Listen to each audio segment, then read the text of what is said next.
후추, 계피, 육두구와 함께 4대 천황, 아니 4대 향신료로 불리는 주인공이 있으니 바로 우리에겐 좀 낯선 정향입니다. 최근엔 그나마 마라탕에 들어가는 향신료 중 하나로 이름을 알리고 있지만 아주 오래전 서양인들에게 정향은 현실에 존재하지 않는 아라비아와 같은 전설의 땅에서 온 신비한 물건으로 대접받았다고 합니다. 과연 왜 그런 것인지 오늘은 정향의 역사에 대해 알아보겠습니다. 정향의 고향은 인도네시아 말루쿠 제도로 다른 향신료들이 주로 씨나 껍질, 뿌리 등을 사용하는 데 반해 정향만 유일하게 꽃봉오리를 쓴다고 합니다. 꽃이 벌어지면 향기가 날아가 버리기 때문에 1cm 정도의 꽃봉오리일 때 채집을 해 말려서 사용을 하는데 그 모양부터 냄새까지 못과 비슷하다고 해서 정향이라고 이름 붙여졌으며 영어 이름인 클로브 역시 라틴어의 못을 뜻하는 클라부스에서 유래했다고 합니다. 그런데 처음 정향의 냄새를 맡아보는 사람들의 경우 치과나 한의원 등 병원에서 나는 냄새가 나 깜짝 놀라는 경우가 많은데 실제로 정향에서 추출한 성분을 이용해 진통제나 신경마비제로 사용하기도 한다고 합니다. 우리 주변에서 접할 수 있는 정향과 가장 가까운 향과 맛은 바로 은단입니다. 은단에는 정향이 주요 재료로 들어가기 때문입니다.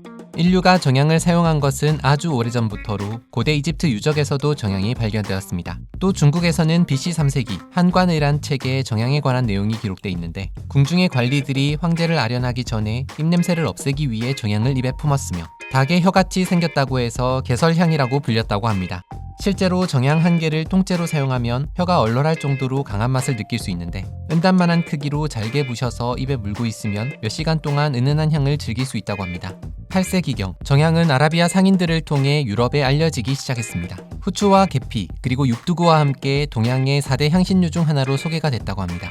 하지만 당시까지만 해도 정향은 귀족이나 부자들만 즐길 수 있는 사치품이었는데 정향 역시 육두구처럼 생산되는 곳이 한정적이었기 때문입니다. 그래서 정향 역시 한때는 향신료의 왕으로 불리는 후추보다도 훨씬 더 비싼 가격에 거래가 되기도 했다고 합니다.